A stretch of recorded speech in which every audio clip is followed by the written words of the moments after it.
Hi friends, बघा हे काय आहे, वाटाणा आहे. वाटाण्याला मी वाटून घेतला आहे मिक्सीमध्ये आणि याचे मी वडे करणार आहे. तर बघा मी याच्यामध्ये काय काय घालते. हे वाटाणा आहे, याच्यामध्ये पत्तागोबी पण घालते थोडाशी.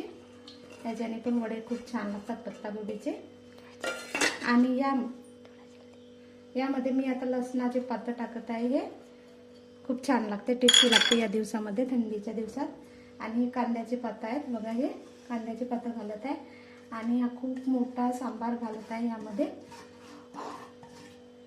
आता सांबाराचे सीझन आहे, हे सगळे हिरवं हिरवं मिळतं, छान छान फायदा करून घ्यायचा. आणि हे कढीपत्ता आहे, हे हिरवी मिरची आणि हा कांदे. आता मी सगळे मिक्स करत आहे. यामध्ये थोडी हळद घालायची, मिरची